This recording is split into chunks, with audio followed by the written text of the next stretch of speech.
ఈరోజు ఎంతో healthy and టేస్టీగా ఉండే డాబా స్టైల్ రాజ్మా మసాలా కర్రీని తయారు చేసి చూపించబోతున్నాను. మన తెలుగు రాష్ట్రాల్లో కంటే కూడా నార్త్ సైడ్ ఎక్కువగా వీటిని ప్రిపేర్ చేస్తూ ఉంటారు. వీటిని కిడ్నీ బీన్స్ అని కూడా అంటారు. మంచి పోషకాలు ఉంటాయి, ఫైబర్స్, ప్రోటీన్స్ కూడా ఎక్కువగా ఉంటారు. ఎవరైనా సరే కాన్స్టిపేషన్తో బాధపడుతూ ఉంటే వారానికి 2-3 సార్లు ఈ రాజ్మాలని కర్రీ రూపంలో కానీ గుగ్గిళ్ళ రూపంలో కానీ తీసుకుంటున్నట్టయితే ఆ ప్రాబ్లం నుంచి బయటపడతారు. అలాగే కాల్షియం ఎక్కువగా ఉండడం వల్ల ఎముకలకు కూడా మంచి బలాన్ని ఇస్తాయి. అలాగే క్యాన్సర్ ప్రమాదాన్ని కూడా తగ్గిస్తుంది. ఇందులో యాంటీ ఆక్సిడెంట్స్ కూడా ఎక్కువగా ఉంటాయి. ఐరన్ తక్కువగా ఉన్న వాళ్ళు కూడా తీసుకుంటుంటే ఐరన్ లోపాన్ని కూడా తగ్గిస్తుంది. హిమోగ్లోబిన్ తక్కువగా ఉన్నవాళ్ళు కూడా తీసుకుంటున్నట్లయితే హిమోగ్లోబిన్ యొక్క శాతాన్ని పెంచుతుంది. మరి ఇంత మంచి పోషక విలువలు ఉండే ఈ రాజ్మా కర్రీని మనం ఎలా తయారు చేసుకోవాలో చూద్దామా? తప్పకుండా వారానికి 2-3 సార్లు ప్రిపేర్ చేసేసుకోండి. Welcome to Kommasani presence. నా పేరు రాధిక. ఈరోజు పంజాబీ ధాబా స్టైల్ రాజ్మా మసాలాని తయారు చేసి చూపించబోతున్నాను. దానికోసం రాజ్మాలని 6 నుంచి 8 గంటల వరకు నానబెట్టుకోవాలి. తర్వాత శుభ్రంగా క్లీన్ చేసేసుకొని కుక్కర్లో వేసుకోవాలి.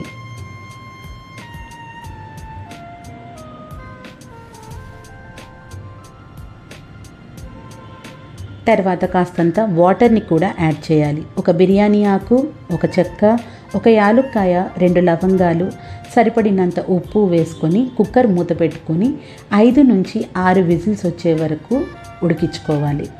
ఈలోపు ఒక 3 ఉల్లిపాయల్ని తీసుకొని వాటిని మంచి చిన్న చిన్న పీసెస్గా కట్ చేసుకోవాలి. మీ దగ్గర చాపర్ ఉంటే చాపర్ని యూజ్ చేసి కట్ చేసుకోండి.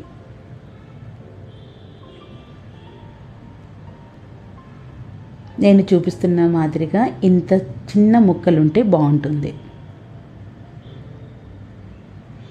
తర్వాత టమాటాలను కూడా తీసుకొని పై ముచ్చు కట్ చేసుకొని మనం ప్యూరీ కోసం ప్రిపేర్ చేసుకోవాలి. రాజ్మా ఉడికే లోపల మనకి ఈ ప్రిపరేషన్ చేసేసుకొని పక్కన పెట్టేసుకోవాలి.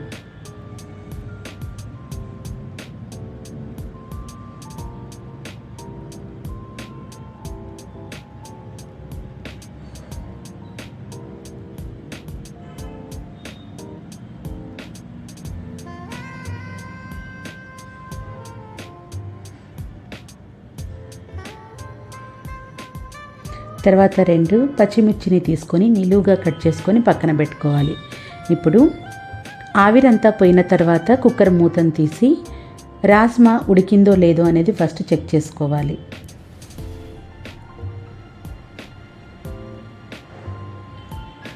రాజ్మాని చిదిమితే మెత్తగా ఉండాలి. ఒకవేళ ఉడకకపోతే మరో 2 విజిల్స్ వచ్చే వరకు ఉడికించుకోండి. ఇప్పుడు స్టవ్ మీద బాండీ పెట్టి కాస్తంత బటర్ని కానీ నెయ్యిని కానీ వేసుకొని 2 టేబుల్ స్పూన్ల వరకు ఆయిల్ని యాడ్ చేసి హీట్ ఎక్కిన తర్వాత కాస్తంత జీలకర్ర, ఒక 1/2 స్పూన్ అల్లం వెల్లుల్లి పేస్ట్ వేసుకొని పచ్చి వాసన పోయే వరకు వేయించుకోవాలి. తర్వాత మనం సన్నగా తరిగినటువంటి ఉల్లిపాయ ముక్కల్ని కూడా యాడ్ చేయాలి.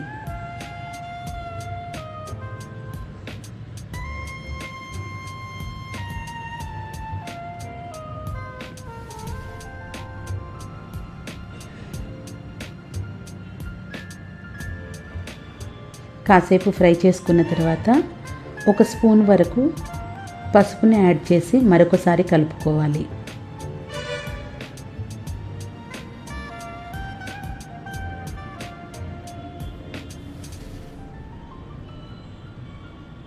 ఇప్పుడు కట్ చేసుకున్నటువంటి పచ్చిమిర్చిని కూడా వేసుకోవాలి.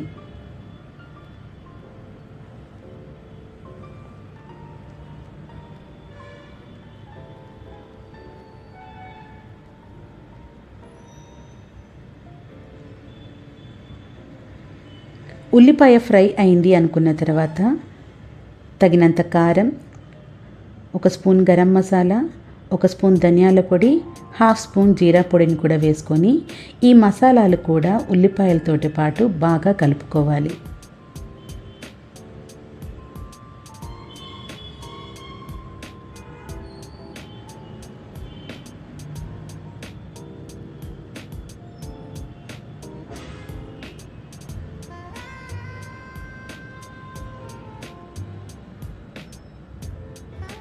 ఇప్పుడు ప్రిపేర్ చేసి పెట్టుకున్నటువంటి ప్యూరీని కూడా వేసుకోవాలి.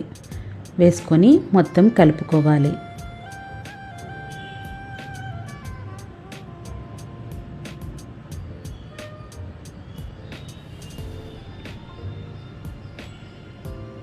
కొంచెం వాటర్ కూడా యాడ్ చేసుకొని మరొకసారి కలుపుకోవాలి. ఇప్పుడు గ్రేవీకి సరిపడినంత సాల్ట్ని వేసుకోవాలి.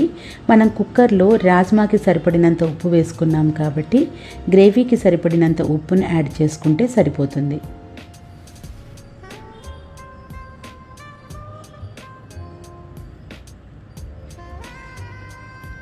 ఇప్పుడు మూత పెట్టుకొని ఆయిల్ సపరేట్ అయ్యే వరకు ఉడికించుకోవాలి.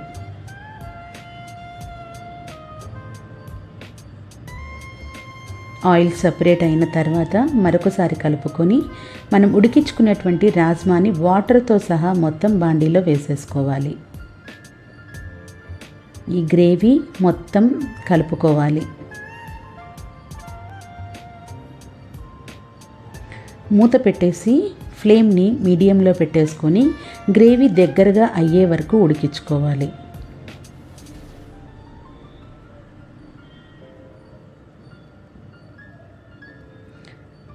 ఫైనల్గా కొత్తిమీర చల్లేసుకొని స్టవ్ ఆఫ్ చేసేసుకోవాలి. అంతే, ఎంతో టేస్టీగా ఉండే dhaba style rajma ready. Thank you for watching.